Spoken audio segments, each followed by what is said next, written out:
Hello, मी तुमची host आणि दोस्त योगिता. माझ्या इझी आणि सिम्पल रेसिपीज विथ योगितामध्ये तुम्हा सर्वांचं स्वागत करते. मी पुन्हा एकदा पावसाळी विशेष अळूची भाजी तुमच्यासाठी घेऊन आलेली आहे. आणि या भाजीचं विशेष असं आहे की पारंपरिक पद्धतीने मी बनवलेली आहे. जुन्या पद्धतीत जशी बनवायची अळूची पोटली, त्यामध्ये मी थोडासा चेंजेस करून ही पोटली मी तुमच्यासाठी घेऊन आलेली आहे. मी जुन्या पद्धतीने पण नवीन तऱ्हेने थोडी बनवायचा प्रयत्न केला. तर चला आपण याचं आज आपण साहित्य पाहूया. नॉनव्हेज पोटली बनवणार आहे. तिच्यासाठी मी फिश घेतलंय कोलंबी. ही मी या तर मिन्स करीन, या तर मी तुकडे करून घेणार आहे. आता आपण दुसरं सामान बघूया जे आपल्याला पोटलीला लागणार. इकडे आलं आणि लसूण घेतलंय. लसूण जरा जास्तीच घ्यायचं आहे. मला वाटतं मी एक कांदा लसूण बारीक कापून घेतलाय. 1 इंच आलं बारीक कापून घेतलंय. अर्धा लिंबू घेतलाय. 1 कांदा बारीक चिरून घेतलाय. थोडी कोथिंबीर आपल्याला लागणार ती घेतली आणि 2-3 मिरच्या एकदम बारीक चिरून घेतल्यात. बाकी मी तुम्हाला कृती करताना दाखवेन. आणि आपल्याला जे रसा बनवायचा आहे त्याला भरपूर लसूण लागणार आहे. तर 1 गड्डी लसूण पूर्ण घेतलेला आहे आणि 2 मिरच्या बस. याची आपण फोडणी मारणार आहे. याला ठेचायचं आपल्याला बारीक. तर पहिला मी आता पोटलीची कृती तुम्हाला दाखवते. आता आपण ना कोलंबीचे तुकडे करून घेतलेले आहेत बारीक बारीक. बघा, यामध्ये मी थोडं मीठ टाकून घेतलंय. आता इतर जिन्नस आपण टाकून घेऊया. आलं टाकून घेतलंय. आता मी लसूण टाकून घेणार. मिरची टाकून घेते. तुमच्या घरात जसं मिरचीचं प्रमाण आहे खायचं त्याप्रमाणे घ्या.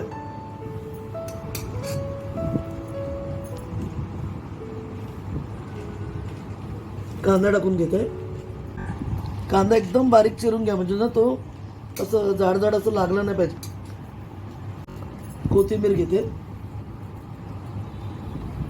आणि अर्धा लिंबू पिळून घेणार मी.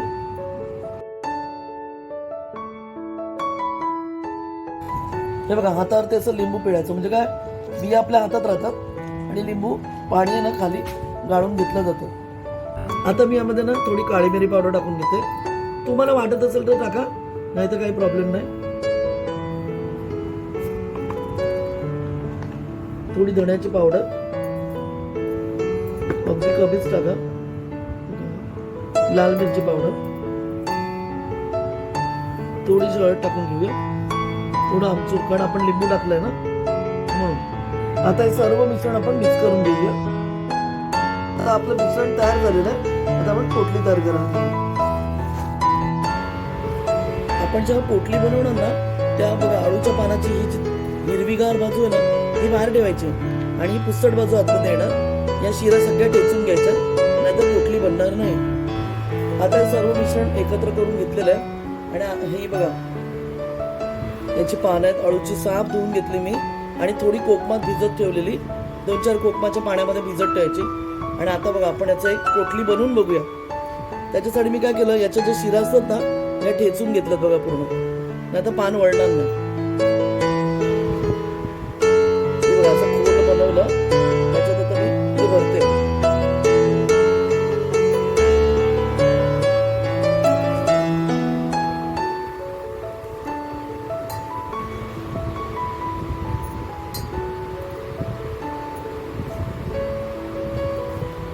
ही बघ, पोटली बनवली. आता याला मी जी ह्याचे देठ होते अळूचे, त्याचे रेषा काढून ठेवल्यात बारीक बारीक. त्यानेच मी आता बांधणार आहे. धागा बांधायची आपल्याला गरज नाही.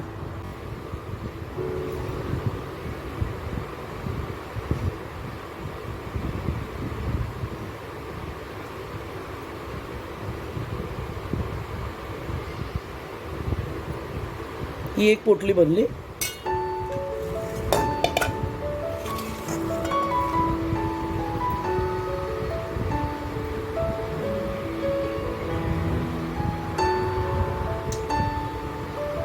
ही आता आपण दुसरी बनवूया.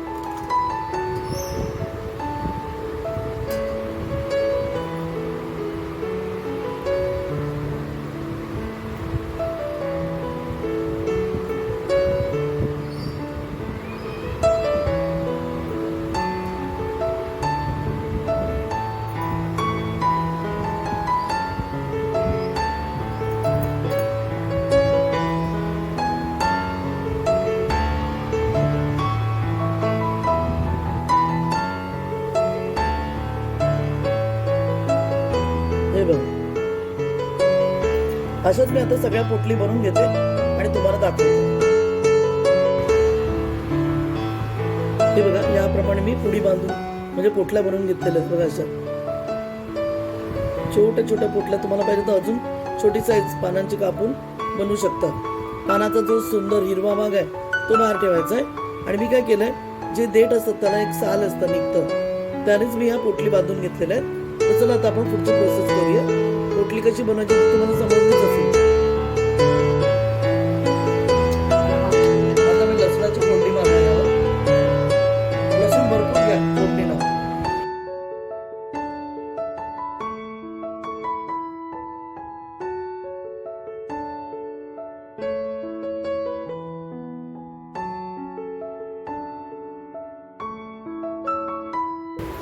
थोडंसं अगदी मी मीठ टाकलं, कारण बघा आपण जे सारण बनवलं त्यामध्ये पण मीठ आहे आणि आपण चिंच घेणार, चिंचेमध्ये पण मीठ येणार। त्यामध्ये मी ना आता हळद आणि मसाला टाकून घेतलाय, चांगली फोडणी चुरचुरवले। आता यामध्ये मी पाणी टाकून यांना पहिला रस्सा बनवणार आहे आणि या सगळ्या पोटली आहेत त्यामध्ये आपण सोडायची।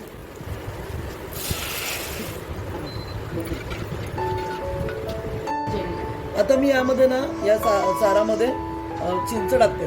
चिंच अगदी एवढी एवढी घेतलेली मी, एक छोटासा लिंबू समजा एवढा एवढा गुळाचा खडा एवढी हे घेतलेली चिंच, पाण्यात कोळून चांगली तिचा रस बनवून घेतला।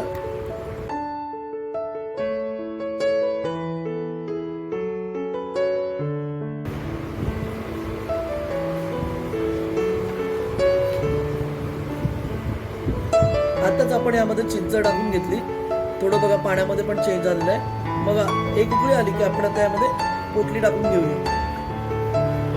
यामध्ये तुम्हाला पाहिजे असेल तर तुम्ही खाडीची कोलंबी आहे किंवा निवटी आहे या मच्छी टाकून बनवू शकता सर, एकदम पातळ भातावर बघायला। चांगलं उकळलं की आपण पोटली टाकून घेऊया। आता आपण रसामध्ये बघा उकळा आलेला आहे छानसा, आपण पुड्या टाकून घेऊया त्यामध्ये पोटली। या बघा एक एक पोटली हळूहळू सोडा, सुटली नाही पाहिजे पोटल्या।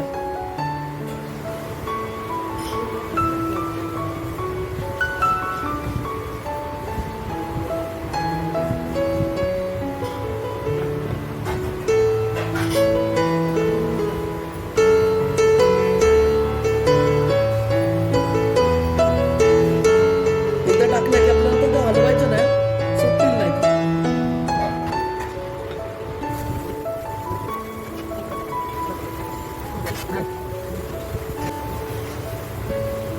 आणि आता आपण बघा पोटल्या बुडवून घेतलं चांगलं, जसं उकळेल तसं सगळं शिजत जाईल।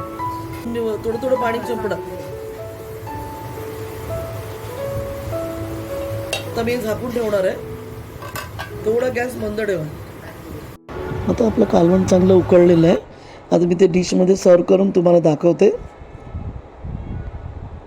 तर माझ्या अशा छोट्या छोट्या रेसिपीजला जाणून घेण्यासाठी माझ्या easy and simple recipes with योगिताला लाईक शेअर सबस्क्राईब करायला विसरू नका। नवीन असाल तर सबस्क्राईब अवश्य करा, घंटीचं बटन अवश्य दाबा। थँक्यू।